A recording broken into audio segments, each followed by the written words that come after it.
Today we will discuss tracheal stenosis, but really quickly, are you fed up with lectures using complex vocabulary to appear smarter? Whether you're a current student or healthcare provider, doctor, nurse, or pharmacist, seeking to remain up to date, this channel will provide a simple way of teaching emergency medicine in layman's terms. Here on Emergency Medicine on Demand, my goal is to help you retain tons of information in the shortest amount of time possible. Tracheal stenosis is a condition where the trachea, which is the windpipe, becomes narrowed. This can make it difficult to breathe and can lead to other respiratory issues.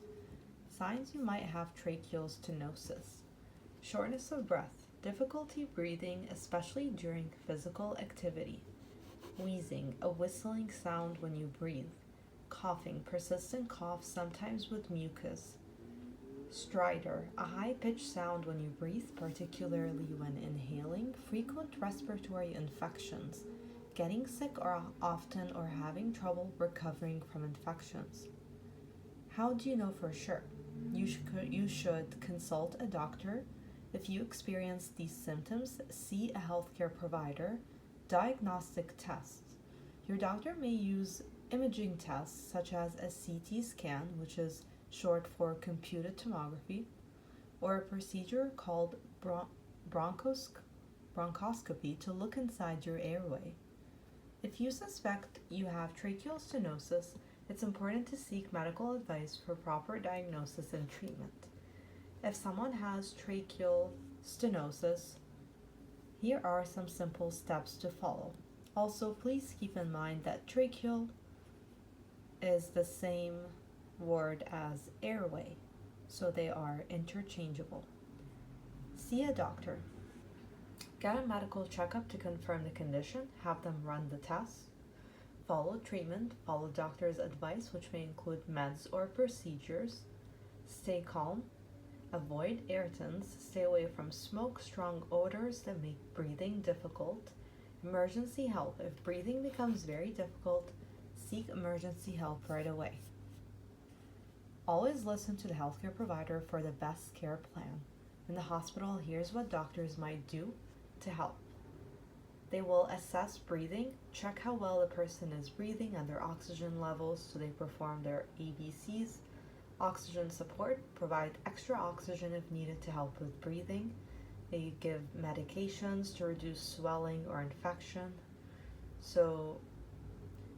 They also can conduct a bronchoscopy, which is using a thin tube with a camera to see inside the airway and possibly widen it if it's constricting. Surgery. In some cases, they perform surgery to remove the narrowed part of the trachea or to place a stent to keep it open. The goal is to improve breathing and ensure the person gets stable and safe care.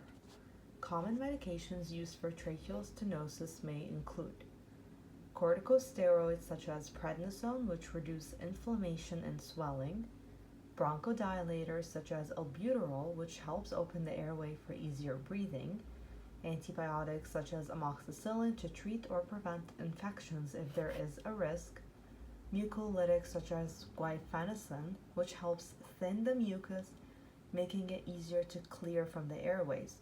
So because guaifenesin is a mucolytic and will help thin the mucus, this will be easier for you to cough it all up. Once you cough it up, you'll actually be spitting mucus, and that way you're ridding your body of it.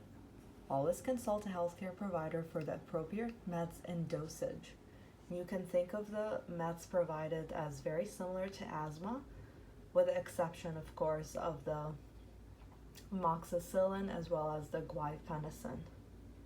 People who are at increased risk of developing tracheal stenosis include smokers, those who smoke or have smoked in the past, people with chronic cough, conditions such as asthma or chronic bronchitis can contribute, those with previous injuries, anyone who's had trauma or surgery to the neck or trachea, long-term ventilator use, people who have needed a breathing machine for a long time.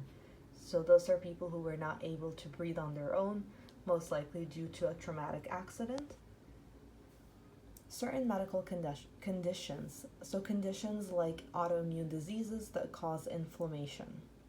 Being aware of the risk can help with early detection and management. Now you need to watch my video on heart attacks or have a look at strokes.